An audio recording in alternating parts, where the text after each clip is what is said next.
Vamos cantar Evoluir. Vivemos tempos difíceis, há tanta solidão, nos tubos que usam pra salvar, pessoas lutam pra continuar, na solidão da alma, outros deixam de lutar, se entregam à apatia, sem conseguir entender que aqui é a oportunidade que temos pra melhorar, nessa que devemos atingir, assim evoluir. É cada um no seu momento e Deus a nos amparar. A vida na carne é prisão, somos espíritos buscando libertação. O tempo a todos surpreende, vivemos e partimos, sabemos que vamos retornar, então melhor a existência aproveitar, pois é a oportunidade que temos pra melhorar, meta que devemos atingir, assim evoluir. É a oportunidade que temos pra melhorar, meta que devemos atingir, assim evoluir.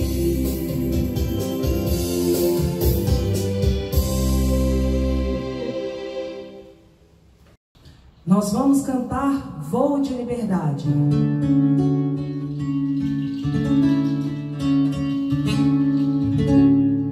Foi devagar que o amor se fez, e eu não sabia que era pra valer. Abriu as portas do meu coração e um voo de liberdade soprou, soprou.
Eu não sabia que era pra valer.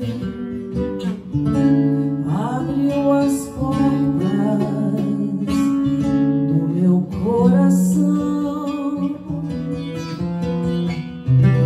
e minha alma voou ao sol, ao sol.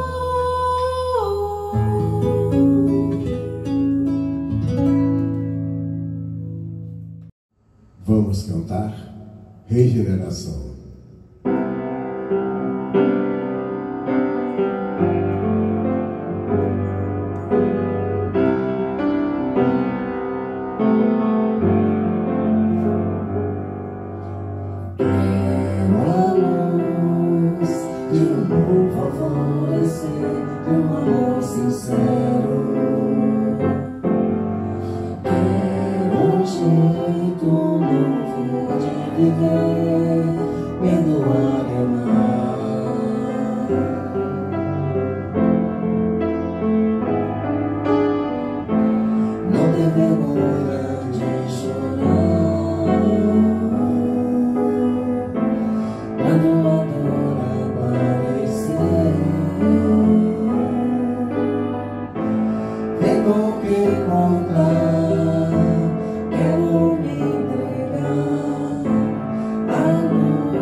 Quando penso em Jesus.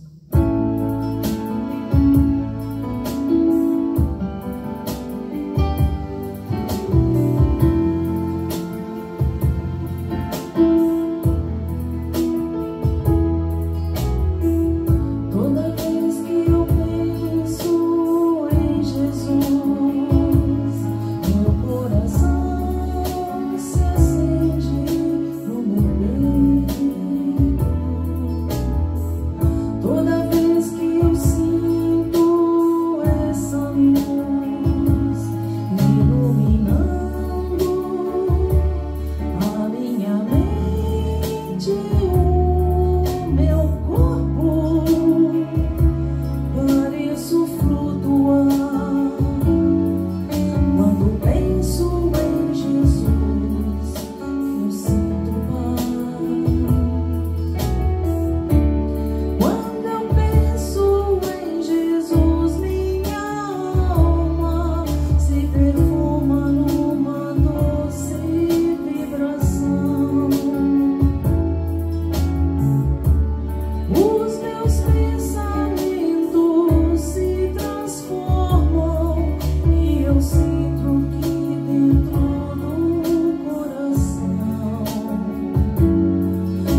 Bom dia a todos.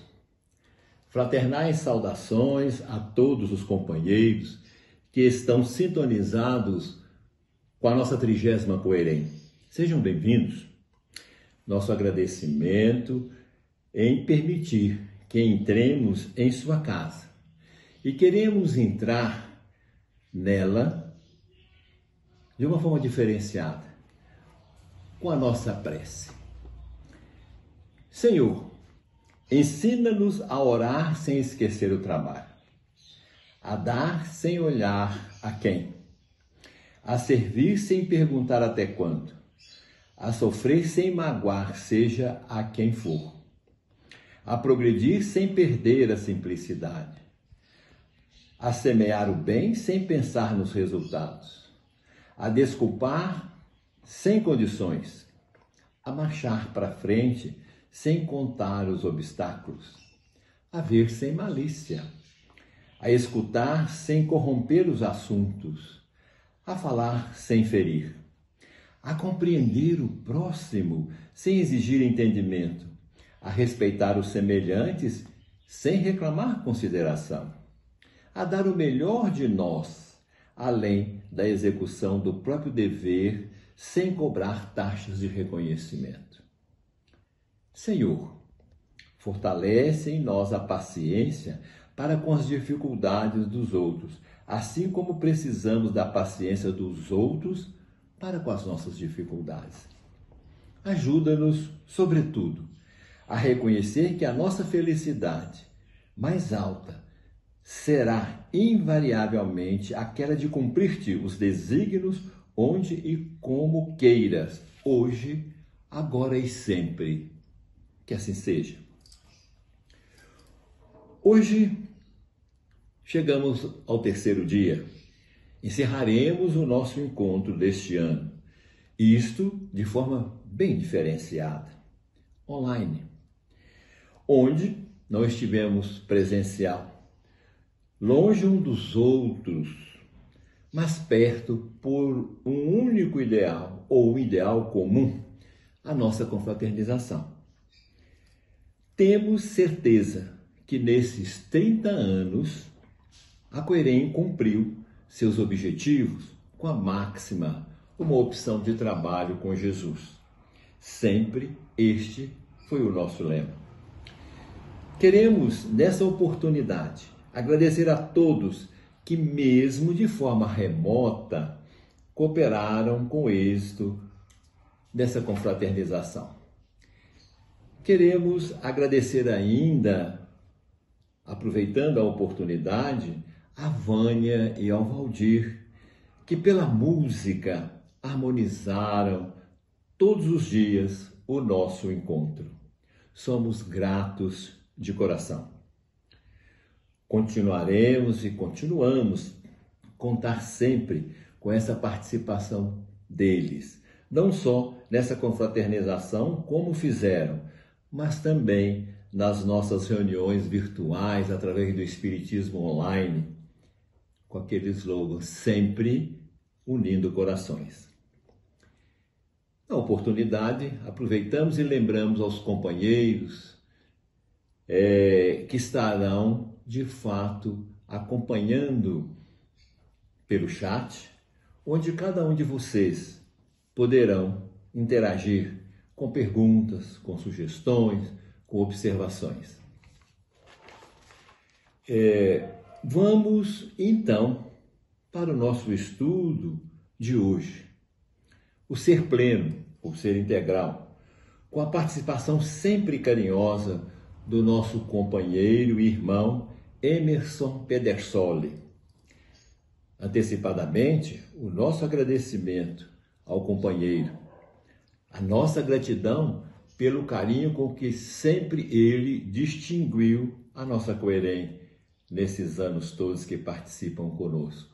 E é desta forma, Emerson, obrigado, fraternal abraço, muita paz. E agora, fique com a palavra.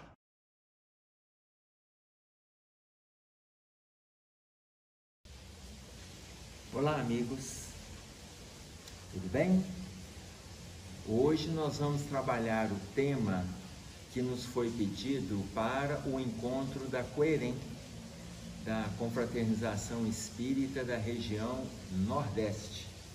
Então, nós, envolvido com o encontro, estaríamos abordando sobre o ser pleno, porque lá eles estão trabalhando a tempo, sabe aquela passagem de Eclesiastes, no capítulo 3 de Eclesiastes?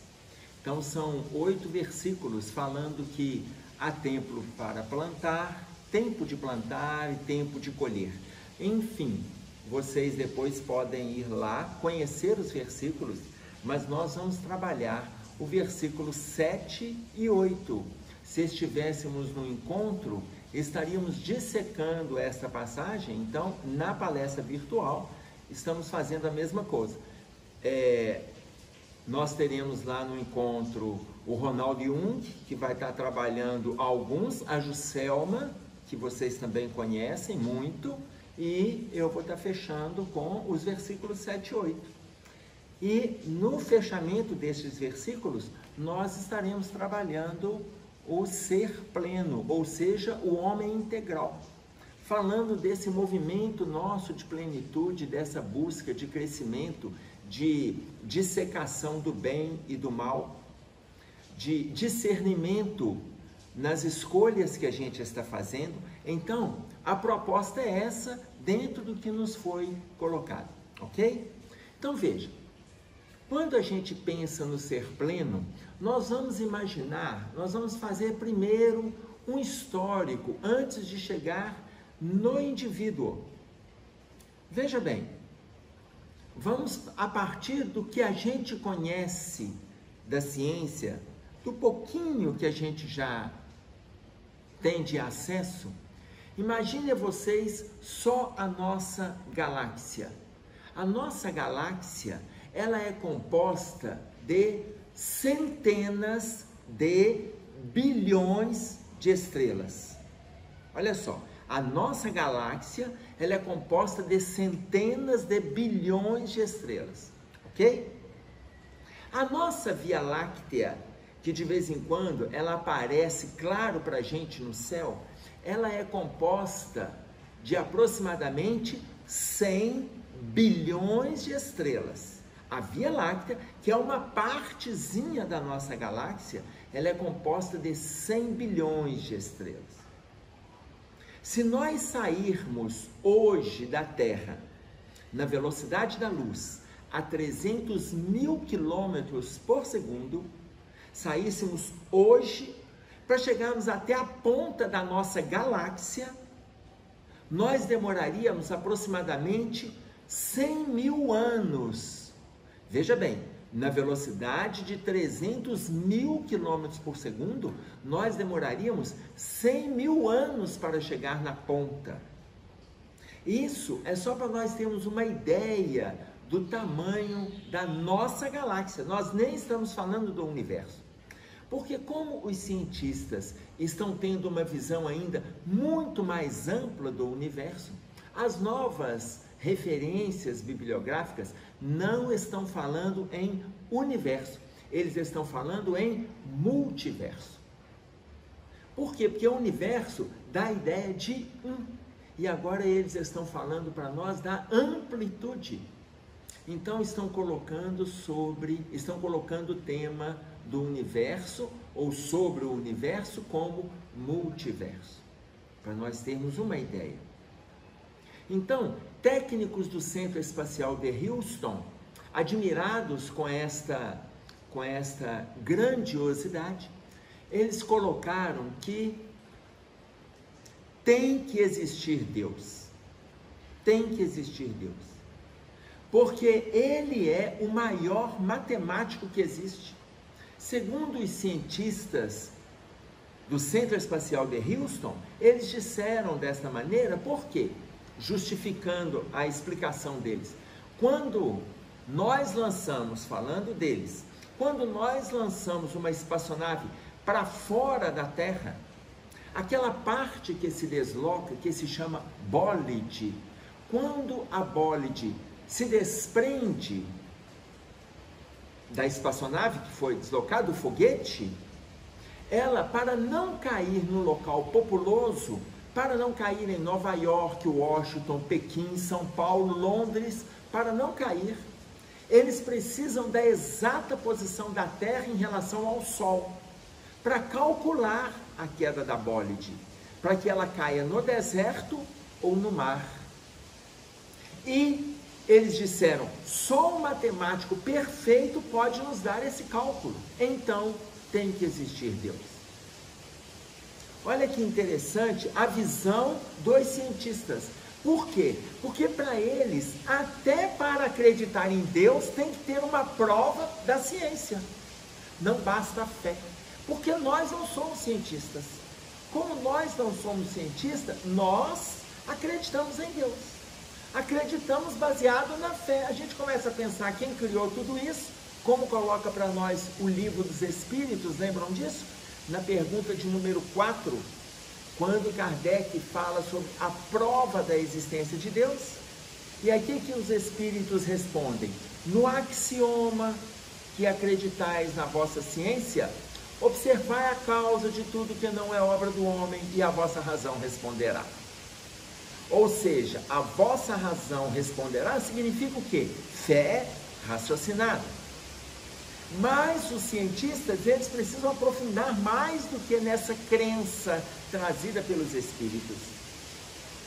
Enfim, Einstein, quando ele fez a sua profissão de fé, porque ele também não acreditava em Deus, mas avaliando a teoria da termodinâmica, avaliando a velocidade do espermatozoide, no encontro com o óvulo nas trompas de Falópio, ali, quando ele viu que a célula inicial, o espermatozoide, encontra com o óvulo, quando os dois se encontram com o mesmo quanto de energia inicial no qual saiu do organismo masculino, ele coloca, tem que existir Deus, porque esta célula, para chegar até o óvulo, ela tinha um gasto de energia, só que ela tinha que ter pelo menos 50% de gasto de energia, e ela chega até o óvulo com o mesmo quanto da energia inicial. Então ele coloca, tem que existir Deus, porque não houve gasto de energia, e o encontro dessas duas células vão formar o indivíduo adulto, duas células, célula masculina e célula feminina, que formando o indivíduo adulto, no indivíduo adulto constituirão aproximadamente 60 trilhões de células com quanto da energia inicial. Então é o momento de Einstein fazer a sua profissão de fé. Então vocês imaginem, 60 trilhões de células movimentando o indivíduo adulto. Só para vocês terem uma ideia, hoje nós estamos conversando aqui, 60 trilhões de células compondo cada um de nós. Quando o Livro dos Espíritos, em Lei de Sociedade, na questão de número 766, coloca para nós, na resposta da 766, sobre a vida social, ele diz assim: a vida social está na natureza. Mas quando a gente lê essa resposta, a gente pensa na natureza, até na chuva que está caindo agora aqui do nosso lado, mas a gente pensa na natureza. Se vocês estão escutando algum ruídozinho aí, é da água, hein? É a presença da natureza na nossa palestra, tá certo? Então veja bem, a vida social está na natureza. Mas não é esta natureza, é esta natureza. A harmonia mental que eu travo com o meu corpo, eu crio essa vida social. São 60 trilhões de células que estão trabalhando em harmonia para que nós tenhamos esse movimento que estamos tendo aqui neste momento. Entenderam? Então, veja, eu estou falando das células epiteliais, eu estou falando das células do tecido conjuntivo, eu estou falando das células nervosas, das células neuronais. Aí, só para vocês terem uma ideia, vou pegar este exemplo do nosso sistema nervoso.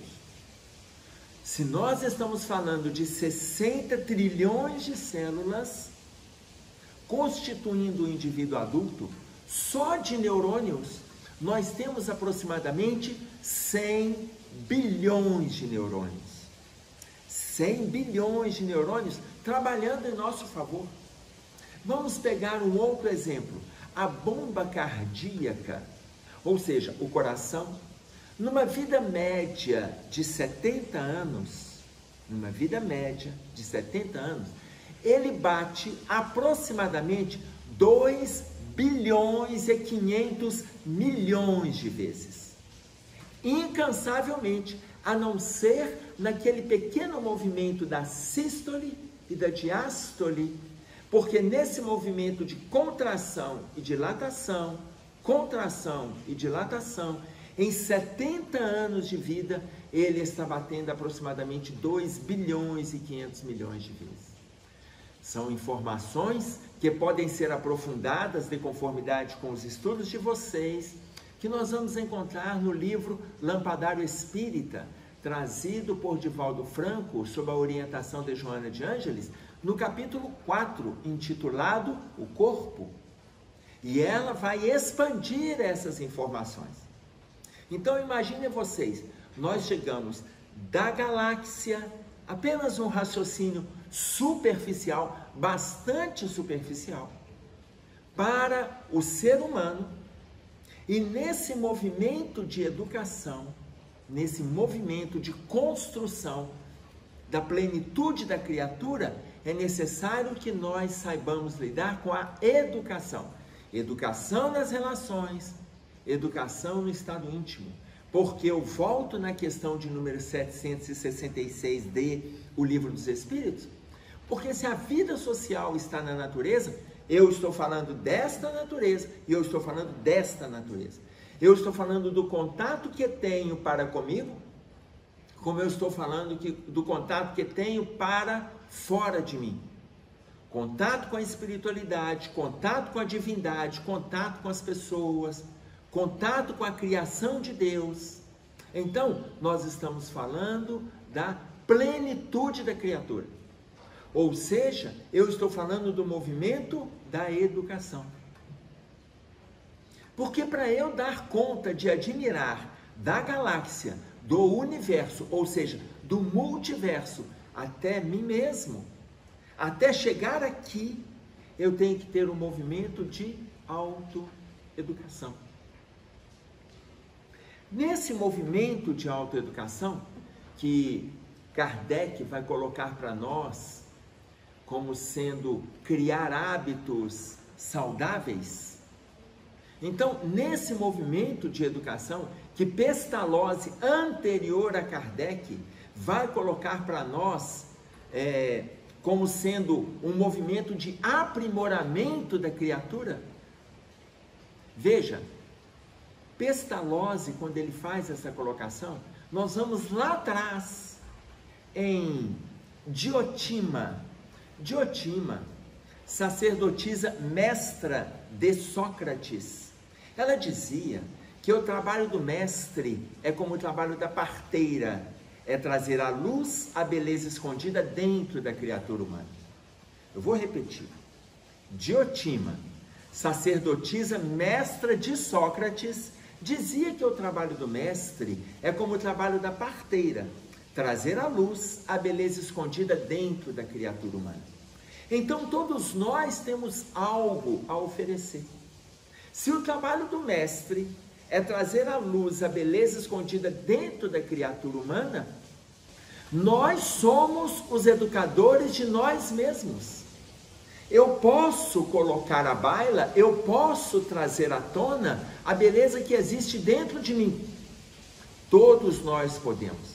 Porque se Diotima diz isso como o trabalho do mestre, fazendo referência aos mestres que nós temos pela vida, colocando o papel da espiritualidade, colocando o papel dos nossos pais, colocando o papel dos educadores em todos os contextos, mas veja, para eu absorver este movimento, eu tenho que abrir a porta para receber estes conhecimentos, estes ensinamentos. O trabalho do mestre é como o trabalho da parteira, trazer à luz a beleza escondida dentro da criatura humana. Porque a palavra educar, que vem do grego, educiere, significa desenvolver um potencial. Desenvolver o potencial. Então, todos nós temos potenciais para serem desenvolvidos. Mas essa decisão tem que ser nossa. Ah, mas a gente pode desenvolver o potencial negativo? Podemos, porque também temos a índole, segundo as nossas construções de passado, nós também temos a índole com situações envolvidas com o negativismo, com a perversidade, com a destrutividade, com a agressividade. Nós também temos. Nesse movimento de cristianizarmos-nos, estamos então trabalhando o autoeducativo. Estamos trabalhando a educação do nosso estado íntimo, a educação das nossas perspectivas mentais, das nossas perspectivas afetivas, das nossas relações sociais. Então, veja bem, eu estava no congresso, alguns anos atrás, chama-se Congresso Pensar. É um congresso promovido pela Universidade Federal de Goiás e junto à Secretaria do Estado de Educação do Estado de Goiás. E lá nesse congresso, estava no Centro de Convenções de Goiânia e estava acontecendo 2 congressos simultâneos. Eu tinha uma palestra no Congresso Pensar. O Congresso Pensar estava previsto para começar numa quarta-feira e terminar no sábado. A minha palestra estava prevista para quinta à tarde. E em outro auditório, acontecia um outro congresso promovido pela Escola de Paz do Brasil.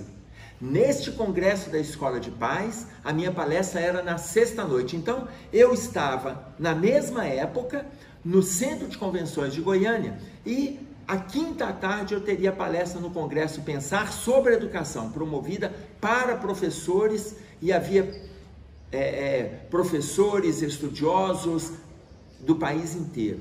E no congresso promovido pela Escola de Paz, que trabalha a instituição família. E eu estava lá na sexta-noite. Enfim, só que a abertura do Congresso Pensar foi feita pelo Rubem Alves. E aí, quando eu vi que o Rubem Alves aqui abriu o Congresso Pensar, dei um jeito de ir na quarta para o Congresso. Por quê? Eu já li Rubem Alves, mas eu nunca tive a chance de ouvi-lo pessoalmente. Eu já li, eu já escutei, Mas aquele movimento de estar junto com o autor era um movimento diferente. Eu falei, vou na quarta para ter a chance de ouvir. A palestra dele, ele falou sobre a importância de nós valorizarmos a natureza, de nós valorizarmos o movimento social na educação, que nós estamos nos prendendo em situações quiméricas, em situações passageiras, em situações que os nossos filhos futuramente, e olha, isso era início do século 21, se eu não me engano, entre 2007 e 2008, nós estamos valorizando situações que o próprio tempo vai superficializar isso. E ele falava para nós valorizarmos a nossa relação com a natureza, que é valorizar a nossa relação com Deus. Porque as nossas crianças, os nossos jovens, já não estão tendo acesso às situações que a liberdade promoveu para a gente nas brincadeiras, na socialização, nos contatos sociais, presos no mundo virtual. Não que é para descontextualizar o mundo virtual, nada disso. A gratidão ao mundo virtual precisa acontecer. Tanto que nós estamos conversando aqui agora em função da virtualidade. Mas nós não podemos desprezar o que nos trouxe esse movimento atual. Então imaginem vocês, ele colocava sobre a valorização das coisas naturais e logo depois veio a palestra de uma outra professora da UFMG. Aliás, esta professora da UFMG, só eu e ela daqui de Minas que fomos para este congresso, os outros eram professores de outras partes do país.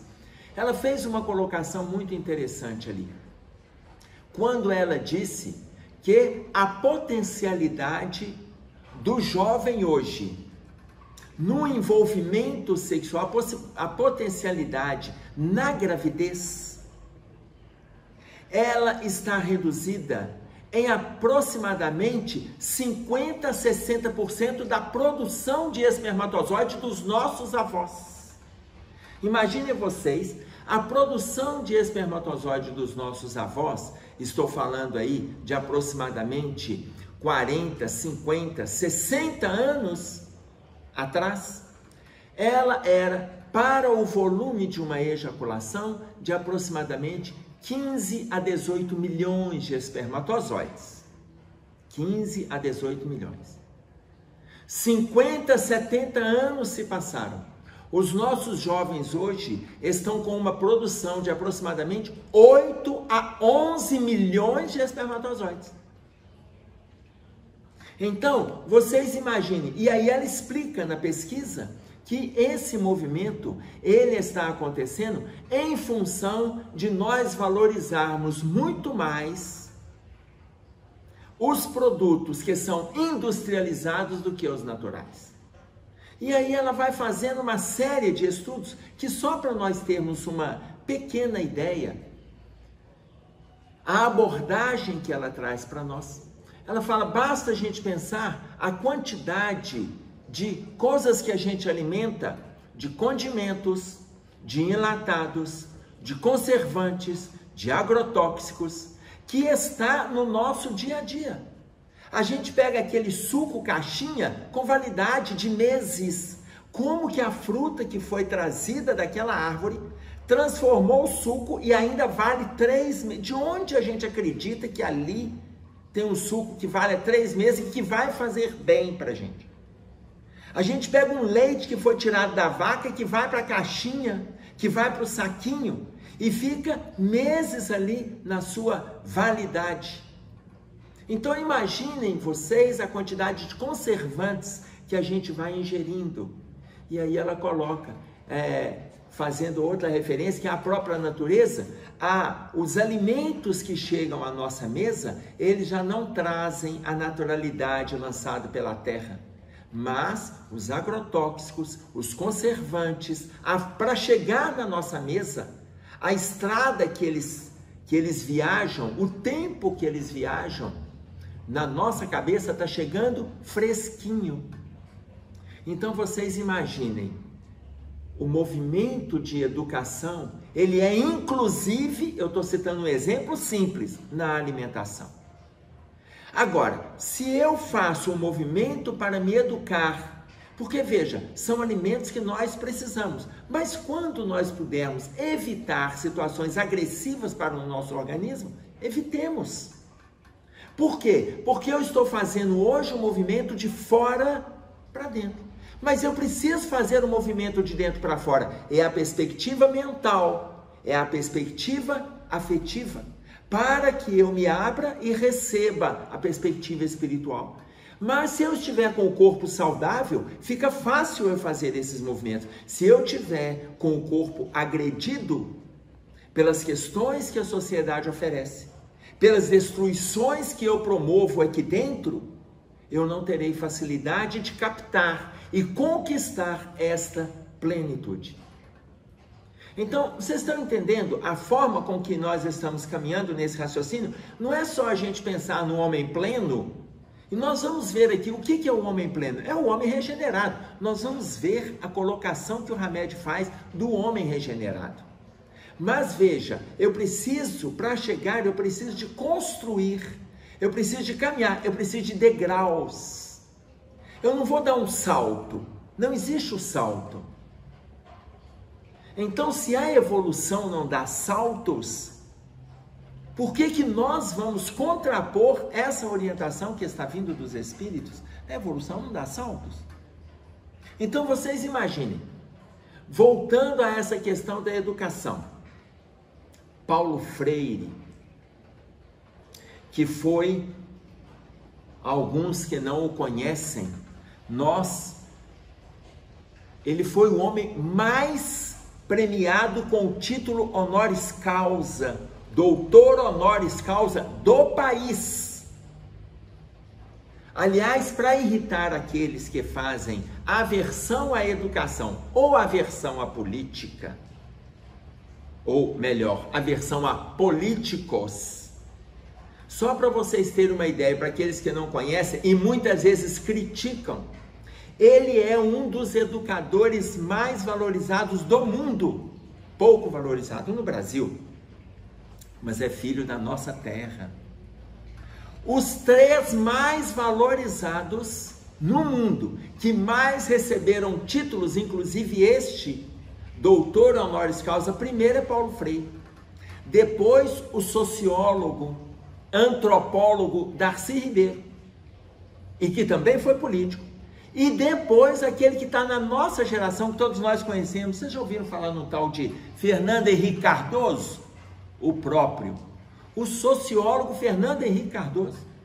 Então vocês imaginem, mas Paulo Freire coloca para nós que não se faz uma educação numa certa terça-feira às 4 horas da tarde. Não se faz. Ele fala que educação exige 4 grandes aspectos: conhecimento, desejo, mudança. Veja, é uma equação: conhecimento mais desejo mais mudança.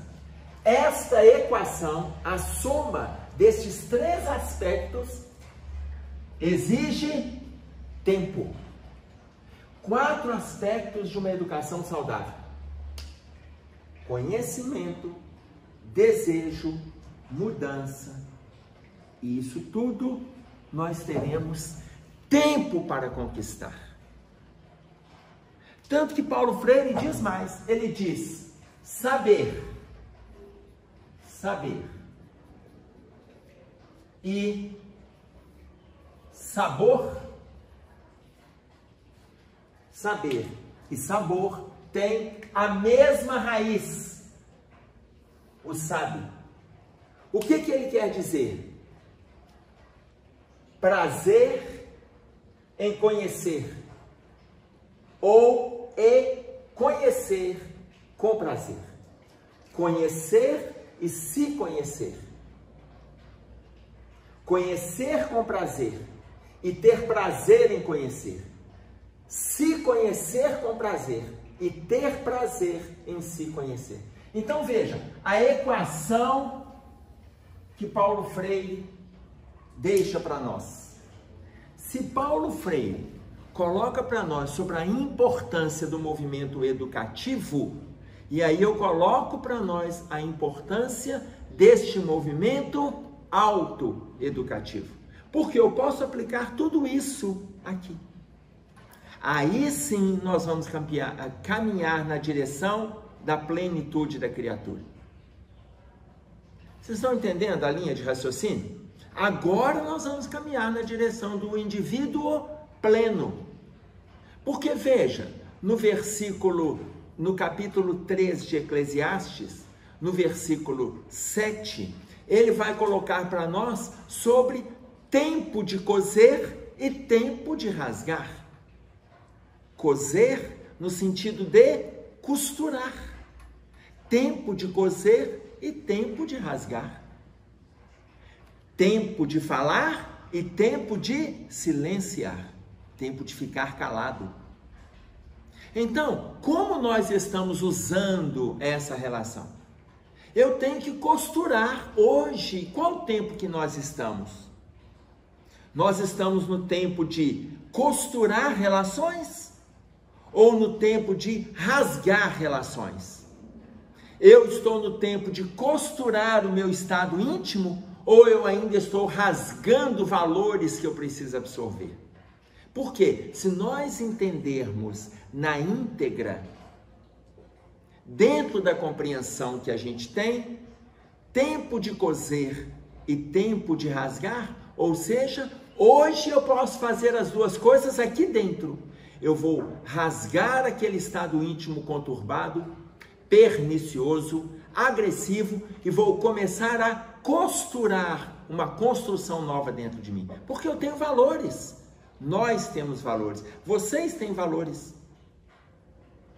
Então, quando nós estamos fazendo este movimento, eu rasgo o que está negativo, porque eu estou aprendendo coisas novas. Se eu estou aprendendo, eu vou mudar. Porque não faz sentido a gente aprender e não fazer movimentos de mudança. Ah, mas a gente não consegue mudar assim. Mas ninguém consegue, gente. Não existe essa mudança com estalar de dedos. A mudança ela é lenta, ela é progressiva, ela é necessária, mas ela é progressiva. Ela vai acontecer, degrau a degrau. Ela vai acontecer. Ah, mas eu queria, olha, nós vamos fazer só o próximo degrau. Eu não estou na terra para me angelizar, eu estou na terra para me melhorar. A irmã Sidufo, conversando com Inácio Ferreira, no livro Reforma Íntima Sem Martírio, no capítulo intitulado Ser Melhor, ela coloca que a gente precisa se preocupar em ser melhores e não em sermos o melhor. Eu não tenho que ser o melhor, eu tenho que ser melhor. Eu tenho que ser melhor hoje do que ontem. Eu preciso ser melhor nesta encarnação do que na encarnação anterior. Ser melhor. Eu não tenho que ser melhor do que o outro, do que aquele palestrante, do que aquele empresário, do que aquele profissional, do que aquela área, do que aquela casa espírita. Eu não tenho. Ninguém tem este compromisso. Nós temos o compromisso de sermos melhores. Então, vamos fazer esse movimento. Vamos fazer este movimento. Porque este movimento ele é autoeducativo. Se eu estou dizendo, nosso momento hoje é de costurar e de rasgar, baseado na passagem de Evangelho, vocês imaginem quando ele fala, é tempo de falar e tempo de calar. Há tempo para falar e há tempo para calar. Avaliemos hoje como estão as nossas relações. Avaliemos. Eu só estou fazendo referência a um versículo. Como que as nossas relações ficaram conturbadas, perturbadoras, agressivas de algum tempo para cá. Nós estamos tendo uma necessidade de provar a nossa razão. Gente, nós temos que parar com isso. Eu não tenho que provar para o outro que eu estou certo. Eu tenho que fazer aquilo que eu penso que está certo, porque não é o outro que responde por mim. Eu respondo por mim diante da consciência divina. Vamos pegar um exemplo. A última eleição para presidente. Veja, nós tivemos dissensões, nós tivemos famílias, porque não concordavam com posicionamentos, tivemos 2 candidatos lá no segundo turno, famílias entrando em dissensões, agressões, retirando da rede social, agredindo por uma simples falta de bom senso. Por quê? Porque não estava dando conta de respeitar a postura do outro. E o que Eclesiastes coloca para nós? Tempo para falar e tempo para calar. Se o outro pensa A e você pensa B, é uma questão sua. Qual o problema de você pensar diferente? Ah, mas ele tem que pensar como eu. De onde que a gente está tirando isso? O outro pode pensar do jeito que ele achar melhor. Tem aqueles que pensam em A, tem aqueles que pensam em B, e tem aqueles que não concordam com nenhum dos dois. Eu sei que quando eu falo A e quando eu falo B, vocês estão pensando A de Haddad. Aqui, Haddad é com H, tá? E B do presidente. Mas veja, quem pensava no candidato Haddad, quem pensava no candidato Bolsonaro, estava ótimo. Mas esse não tem que convencer esse, vocês estão entendendo? Que nós temos que aprender a respeitar a postura do outro. Tinha aquele grupo que não concordava com nenhum dos dois, com nenhuma das duas posturas, nenhum dos dois posicionamentos políticos, econômicos, sociais. É aquele grupo que não votou em nenhum dos dois. Ah, mas esse é omissão. Não é omissão. Por não concordar. Ah, não, vou votar nesse que eu não quero que esse ganhe. Ah, não, vou votar nesse que eu não quero que esse ganhe. Não existe isso. Nós temos que aprender a respeitar o posicionamento de cada um. Então, tempo para falar e tempo para calar. Se o outro pensa no candidato B, ótimo. O outro pensa no candidato A, ótimo.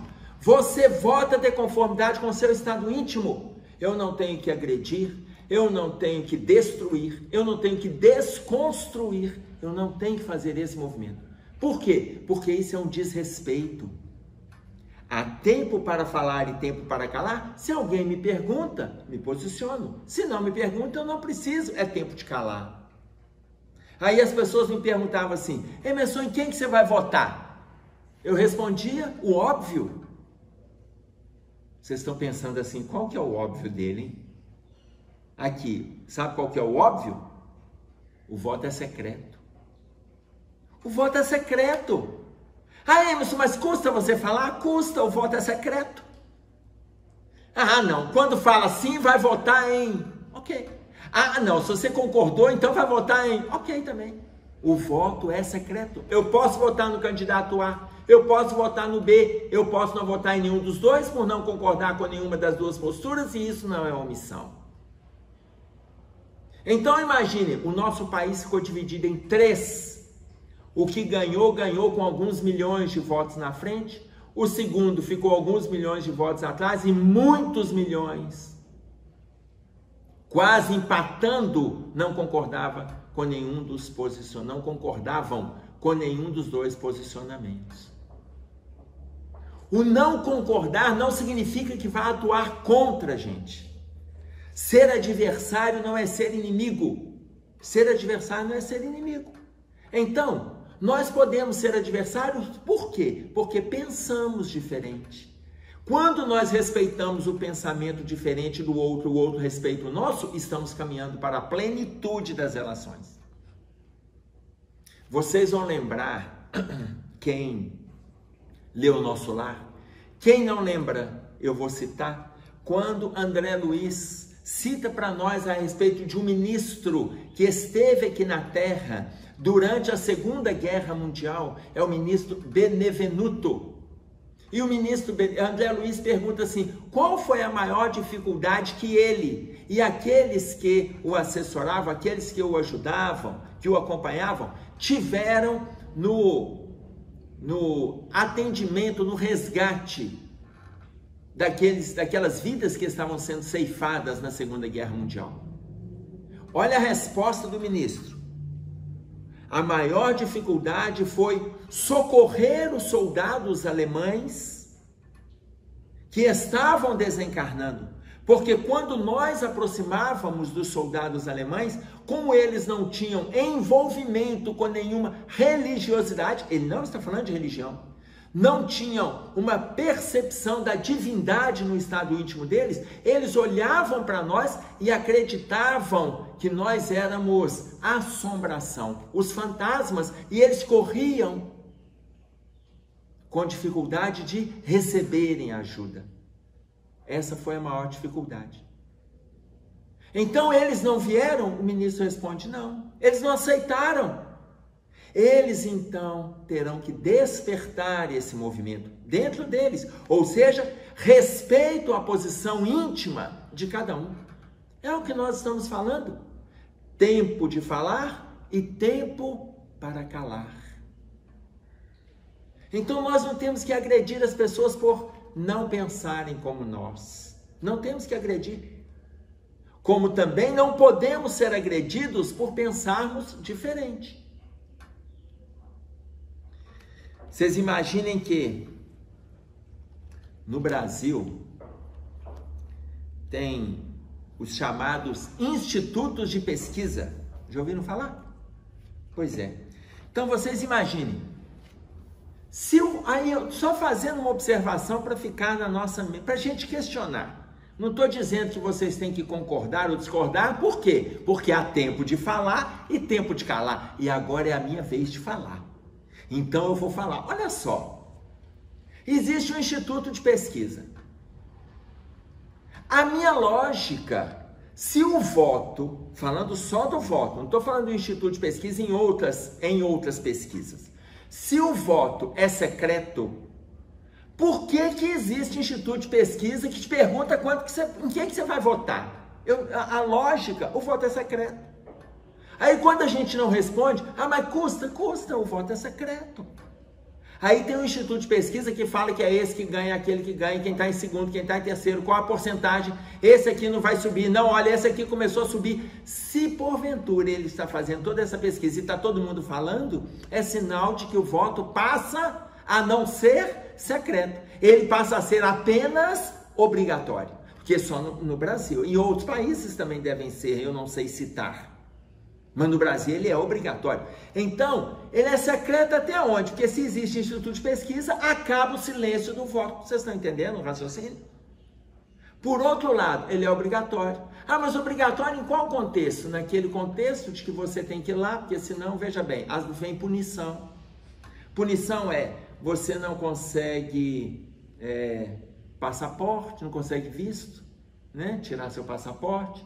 Não consegue entrar para um órgão público, caso você passe no concurso, não consegue entrar para a universidade, caso você passe no vestibular e vá fazer a sua matrícula, que eles vão te pedir o título de eleitor, se você tiver. São essas punições. E uma multa que hoje está no valor absurdo de R$ 3,50 aproximadamente.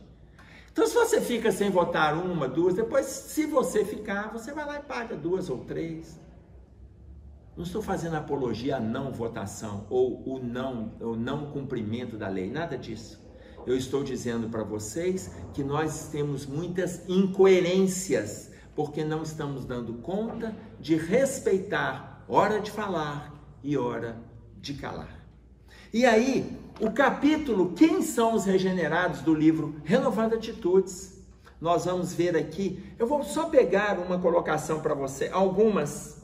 O texto é bem profundo da colocação de Hamed, quando ele diz assim: regenerados são os seres humanos que notaram que não podem modificar o mundo dos outros, mas apenas o seu próprio mundo. Olha o que nós estamos acabando de falar.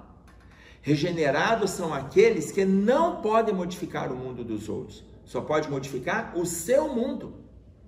Eu não posso modificar o mundo das pessoas, mas no meu mundo que eu posso modificar, eu posso fazer o melhor em torno. Eu volto à questão política, mas podemos voltar às questões sociais, os conflitos religiosos, os conflitos da via pública. Eu posso fazer o melhor de mim. Eu não vou mudar o país, mas se eu puder fazer em torno de mim, eu já trabalho para a mudança do país. Vocês estão entendendo? Veja bem, se todos nós usássemos as nossas mãos, se nós dessemos as nossas mãos no movimento de solidariedade, nós não teríamos mãos livres para matar, roubar ou traficar. Se todos nós dessemos as mãos no movimento de solidariedade nas nossas relações, nós não teríamos mãos livres para matar, roubar ou traficar. Então vocês imaginam, eu estou colocando, voltando ainda no mesmo versículo, tempo de coser e tempo de rasgar, tempo de falar e tempo de calar. Olha a nossa relação com o bom senso.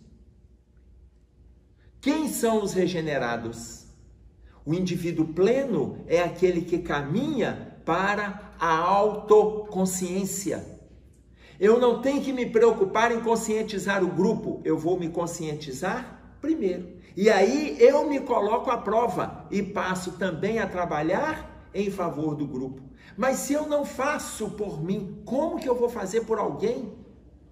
Quando nós vamos ver lá no Velho Testamento, quando Moisés fala para nós em amar o próximo como a ti mesmo, Moisés fala em Levítico, Moisés fala em Deuteronômio. Quando ele fala amar o próximo, não foi Jesus que falou amar o próximo como a ti mesmo, não. Quem falou pela primeira vez amar o próximo como a ti mesmo foi Moisés. Quando Moisés fala para nós no capítulo 19 de Levítico, amar o próximo como a ti mesmo, no versículo 18, Jesus vem lá no capítulo 5 de Mateus, fazendo referência ao Sermão da Montanha, que em Mateus compreende 3 capítulos, o capítulo 5, o capítulo 6 e o capítulo 7, e é o Sermão da Montanha mais completo dos 4 evangelistas, Mateus, Marcos, Lucas e João. O Evangelho de Mateus, no versículo 17 do capítulo 5, Jesus diz assim: não vim destruir a lei. Quem trouxe a lei? Moisés. Moisés trouxe a lei. Amai o próximo como a ti mesmo, Moisés já colocou. Jesus fala, não vim destruir. Mas Jesus, mais na frente, ele vai trazer para nós um novo ensinamento. Qual ensinamento? Amai os vossos inimigos. Mas entendamos, porque muitas vezes a gente pensa que o inimigo é o de lá. Gente, aquele lá que não concorda com a minha postura, ele não é o meu inimigo, ele é o meu adversário. Eu preciso dele, porque eu preciso do diferente.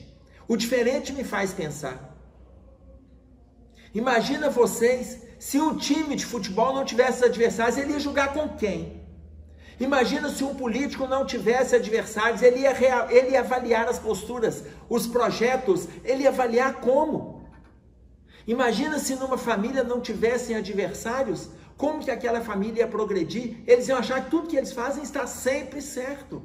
O marido e a esposa, eles precisam de ser adversários, adversário de conceitos, adversário de construções, mas que eles sejam coesos no diálogo. Por quê? Porque é o tempo de falar. E muitas vezes eles têm que rasgar concepções que trouxeram de uma outra relação, da relação de solteiro, ou daquela primeira relação conjugal, para coser, para costurar uma relação nova. E aí, nessa construção, é tempo de falar. Nós estamos construindo um movimento novo.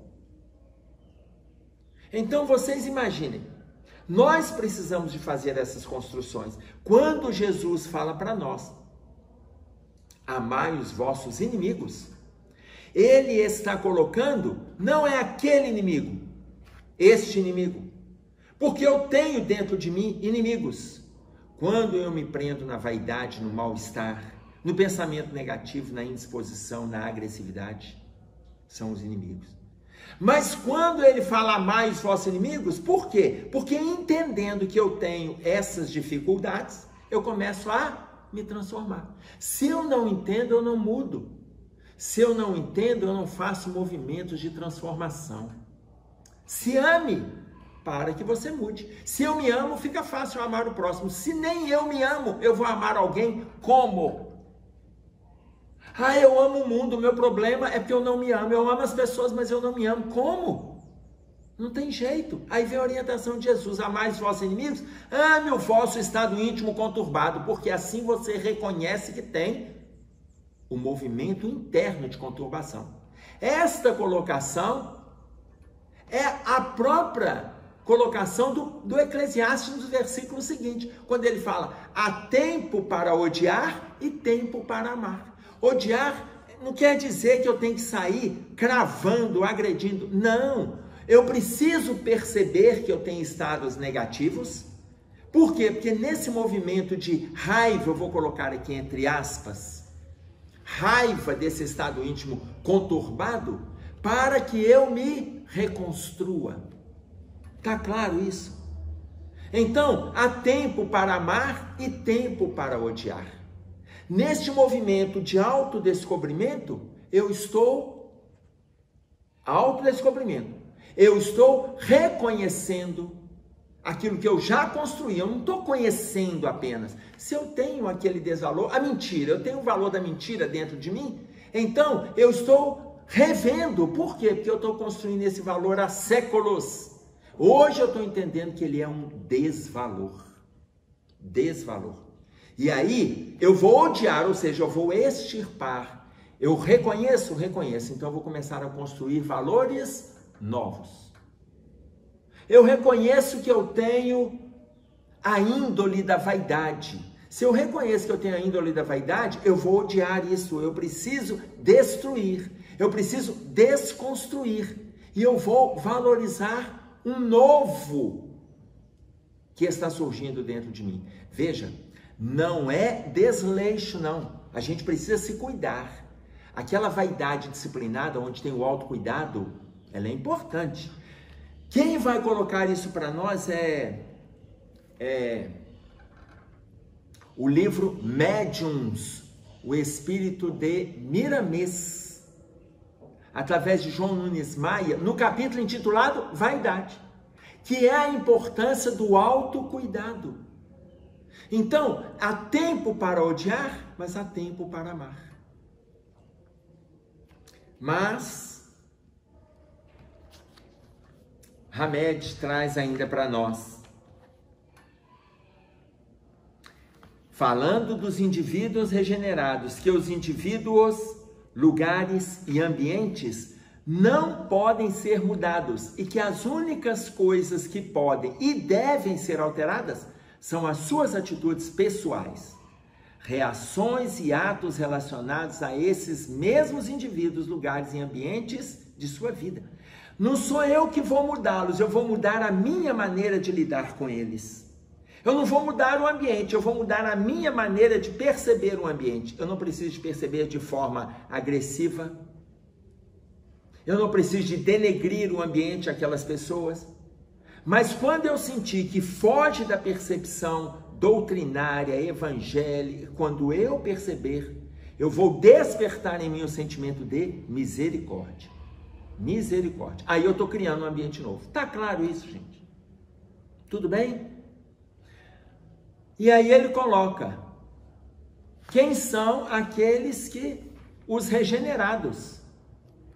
Os regenerados trazem certas competências e destrezas alicerçadas no poder de observação, são consideradas criaturas sábias pelos seus constantes insights. Então, se são considerados criaturas sábias pelos seus constantes insights, aprendamos a regenerarmos-nos, abrir a nossa concepção para a espiritualidade. O que é um insight? São aquelas respostas súbitas que chegam para nós. Tudo bem? Aquelas respostas que chegam depois de uma avaliação, depois de um estudo, de leituras, que você mantém o seu arcabouço mental, o seu arcabouço íntimo. De repente você está com uma dúvida, com uma questão, chega uma resposta, pode ser uma informação que o desencarnado está te passando? Sim, mas ele te passou porque você está com a mente aberta para receber. São os insights. Então, neste momento que eu estou fazendo movimentos autorreconstrutivos, eu estou trabalhando para a plenitude do meu estado íntimo, que nós estamos fazendo o movimento de autorreconstrução, estamos trabalhando para a plenitude do nosso estado íntimo. Essa plenitude é o homem integral, é o ser pleno. Vocês estão entendendo que isso é uma construção? É uma construção. Dia a dia, degrau a degrau, momento a momento, nada repentino, não vamos nos angelizar numa única encarnação, nada disso. Vamos fazendo movimentos progressivos, mas movimentos reais, que a gente sabe que ali é uma resposta à nossa luta. E aí, o Hamed coloca para nós assim, que ele fecha esse texto, mas depois eu penso que vocês devam dar uma lida nele com calma, estudem parágrafo a parágrafo. Eu dissequei apenas pequenas partes para alicerçar o nosso estudo. Quando ele diz para nós assim: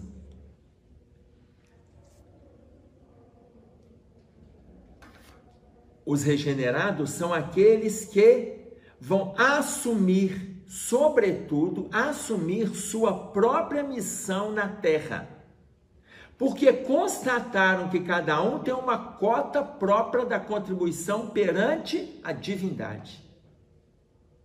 Cada um tem uma missão. Eu não tenho papel de questionar a missão do outro, tomara que ele cumpra a missão dele. Eu volto naquela fala que nós trouxemos: se todas as pessoas dessem as mãos, não teríamos mãos livres para matar, roubar ou traficar. Por quê? Porque se todos nós fizermos, o movimento é de solidariedade. Mas ainda que não façamos, cada um faz a sua parte, já que nem todos. Por quê? Porque a missão ela é individual. Então, constataram que cada um tem a sua própria contribuição, sua cota própria de contribuição perante a criação, e que não nasce no planeta nenhuma criatura, atenção para isso, não nasce no planeta nenhuma criatura cuja tarefa não tenha sido pré-determinada. Todo mundo tem uma tarefa, ninguém está por acaso, ninguém caiu de paraquedas, nada disso, todo mundo tem.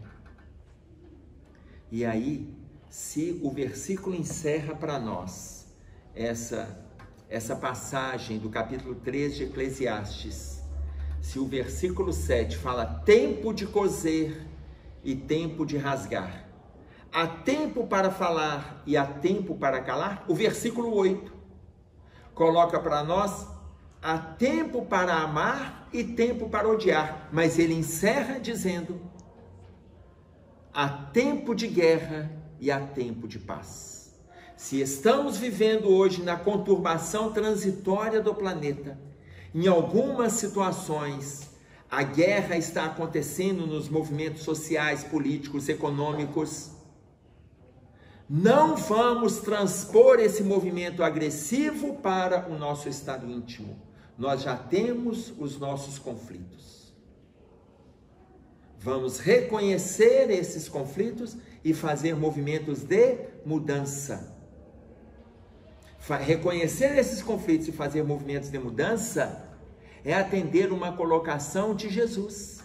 Quando ele, no capítulo 16 de João, no versículo 33, ele coloca para nós que em mim tenhais paz. Ou seja, saibamos buscar o cristianismo, saibamos buscar a dignificação dos ensinamentos. Tanto que ele coloca: em mim tenhais paz, no mundo tereis aflições, mas tende bom ânimo, eu venci o mundo. É uma mensagem de esperança para nós. Então, atendamos a mensagem, façamos um movimento de autorreconstrução. Há tempo de guerra e há tempo de paz. Se nós já temos conflito, também temos o Cristo, acenando para a gente que podemos buscar esta paz.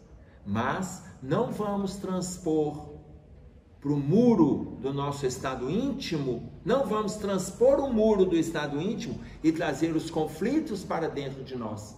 Vamos trazer os ensinamentos e transpor para fora, colocar para fora, superar em contato com as pessoas, oferecendo o melhor que nós temos nas nossas relações.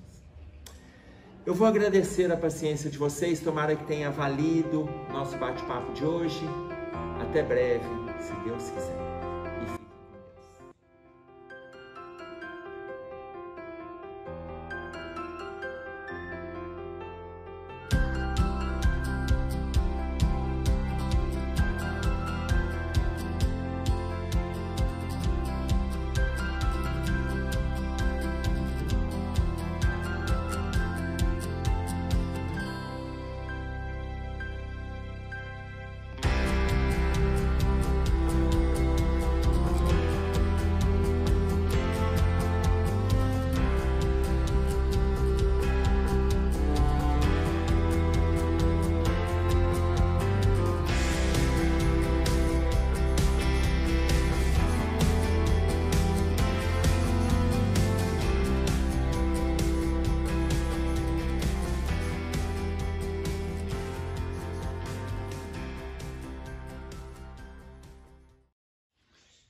Bem, companheiros e irmãos, após essa grande oportunidade de aprendizado, agradecemos a todos mais uma vez que participaram conosco. Agradecemos ainda aos companheiros expositores que estiveram nesses 3 dias trazendo esse compêndio de informações e entendimento à luz da doutrina espírita, cooperando conosco.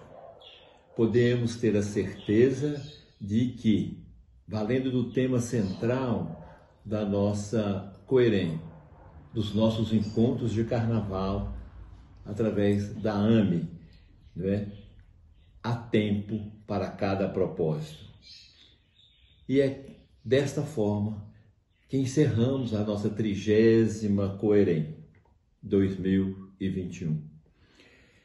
Carregando sempre a certeza que no próximo ano, deveremos estar no convívio fraterno, de forma presencial, com toda a família espírita, fortalecendo laços, estreitando amizades e, que é mais importante, estudando a doutrina dos Espíritos. Lembramos ainda que a evangelização infantil e a mocidade estarão também encerrando as atividades hoje, desse nosso 30º encontro. E gostaríamos de convidá-los a participar desta forma, às 14 às 16 horas. Sintonizem, venham, participem. Agora, a nossa prece de agradecimento. E a prece de agradecimento, ela estenderá a todos esses lares que estão sintonizados conosco, que sintonizaram nesses 3 dias, que estiveram efetivamente buscando, através da temática de estudo que tivemos, a essa integralidade de aprendizado que nos é proposto na atual reencarnação. Agradecemos a espiritualidade que temos certeza estão e estarão conosco, abençoando a todos nós nessa oportunidade. Por isso, Senhor, o nosso sincero agradecimento por esses momentos que foram bem diferenciados, que marcaram a nossa 30ª Coerem de forma especial. 3 décadas, de fato, de aprendizado constante, de experiências e marcadas, apesar desse momento difícil que a humanidade vive com a pandemia, ainda solver aquela esperança de aprender e de melhorar sempre. Agradecemos aos nossos companheiros que se esforçaram, que cooperaram para esse encontro, carregando de pronto a certeza de que continuaremos caminhando com o amparo do alto em favor de todos nós. Assim, agradecemos a Deus, mais uma vez, a espiritualidade amiga que congregou esforços conosco, rogando bênçãos para todos nós, para todos os lares, para a nossa comunidade, para a nossa Aliança Espírita Municipal. Nós encerramos a 30ª Coerem. Se Deus quiser, no ano que vem, tem mais. Muita paz em nossos corações. Obrigado a todos. Até a 31ª Coerem, no ano que vem, se Deus quiser. Nós vamos cantar as bem-aventuranças.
Vamos cantar Aurora. Uma grande noite abate a terra, que se abate. Treva imensa, não sem estrelas. Passado milênios, um abrasamento tisna o horizonte, clareando a esperança. Prenúncio milenar do amanhecer.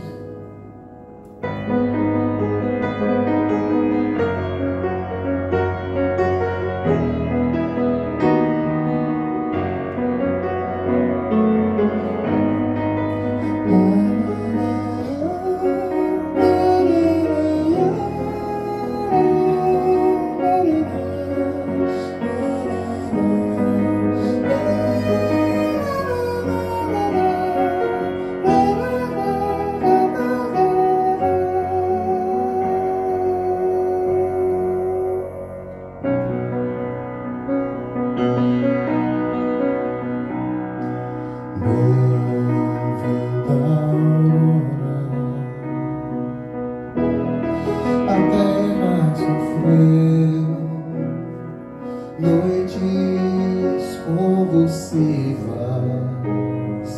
verteu lágrimas, rangeu dentes, majestou-se no parto regenerativo, deu-se a luz na remissão.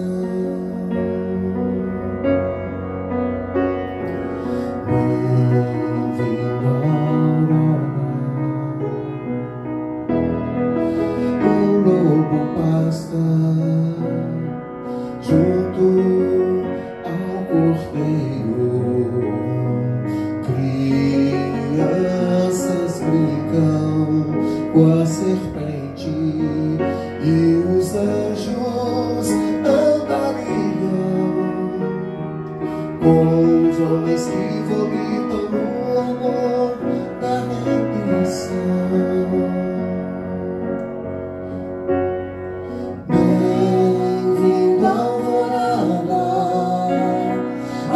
Fazendo belo bom,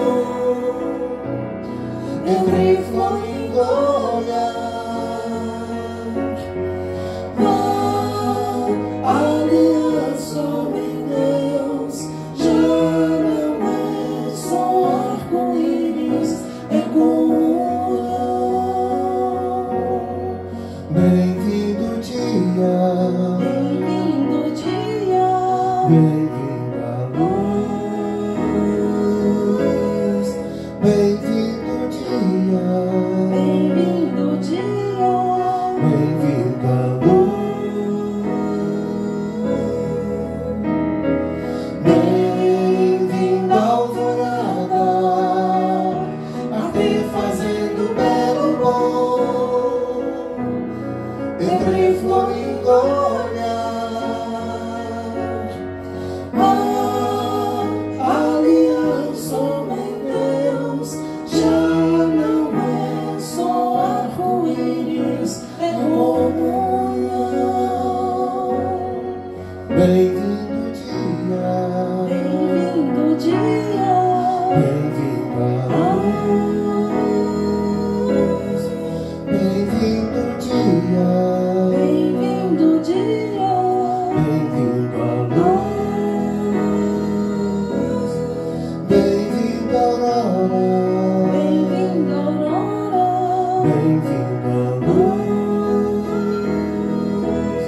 Bem-vindo alvorada.